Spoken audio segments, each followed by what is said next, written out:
I really wanted to like this one. A lot of us can agree that Japanese cinema is pretty damn good. I mean, I certainly can. Films that have taken the Western audience by storm over a good couple of decades. Films like Tetsuo the Iron Man, Seven Samurai, Godzilla, Battle Royale even. The phone's ringing. That's good.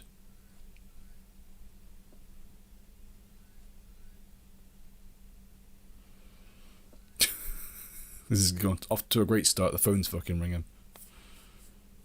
It stopped? Yeah? Cool. But I've never experienced films in the Pinku genre before. I know, right? Crazy. You know, dramas involving eroticism and sex. And Christ all cricket, I think I started off on this journey pretty badly. Uncle's Paradise was a DVD that I bought last year on a whim, and the premise just seemed right up my alley, to be honest with you. And I also picked up this.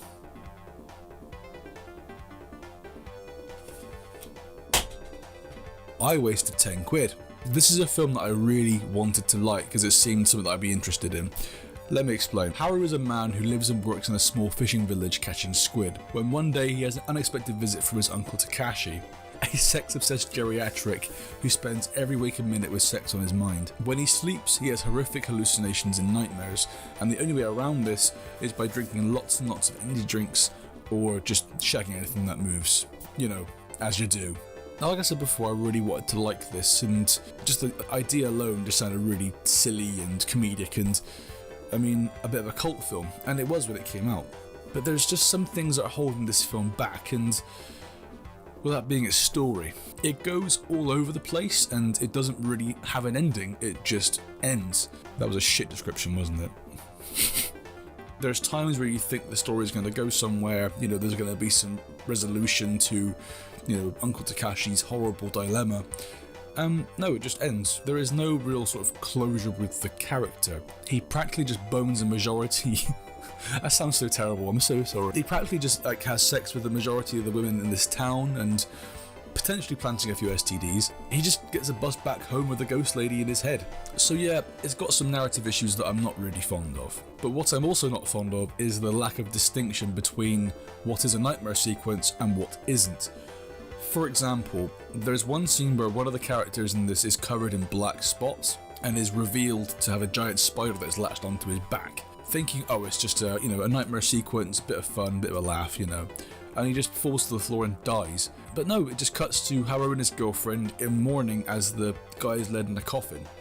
It's just really, truly nonsensical stuff. Uncle's Paradise does have subtitles, and that's to be expected with Japanese-speaking films, of course. Subs over dubs any day. Dubbing can go kill itself. I do not care.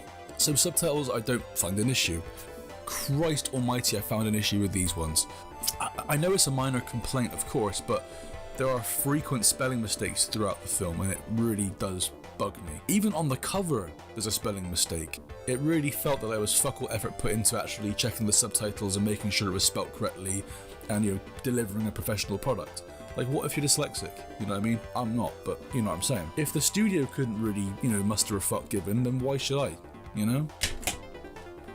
I'm getting too upset about Japanese pink films. With the negatives aside though, there are some positives. I really do love wide angles in films, and I always have done, and when they're done correctly they're beautiful. And when you throw in the gloomy seaside town of this film, you got some truly beautiful looking scenery, and I love that, genuinely. You know, technically there's no real faults with this. It's an independent film made in 2006, and they used every resource they had. Some of the special effects look a bit bad, but they were trying their best, and you know, I respect that. The acting in this film is pretty good as well. I mean, not just taking actors from cult films in Japan, but also taking some JAV talent as well. There's quite a lot of sex in this film, and when I say a lot, I mean a lot. So it does make total sense to hire somebody who's completely comfortable with simulating that kind of stuff, you know? And there were a few scenes that got a chuckle out of me.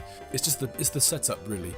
Uncle Takashi gets a job as a pizza delivery man, you know, delivering pizzas on a bike, and he gradually nods off on the bike and falls off, but it's just how he's so tired that he sort of sits there for a few minutes and just sort of processes what happens, and also just the way it was just delivered was funny to me, that's all. Another scene in particular that really made me laugh was where Takashi is just frantically wanking in public, as you do, and ends up with him getting bit on the dick by a wild snake.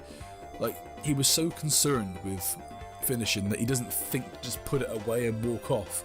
Like, it just it baffles me, but it got a laugh out of me at least. Now, can I recommend you guys Uncle's Paradise? And the short answer is, of course I can. I can recommend it on the basis if you've got an hour to kill, you want to watch some mindless sex scenes, some silly humour, and also interesting hallucination scenes, then of course I can recommend it. And it's an obscure Pink film that went under the radar for a good number of years, so I would recommend watching it, but only for the once. That's all. But as always, thank you very much for watching. Do like, comment, subscribe, and I'll see you again soon. Cheers.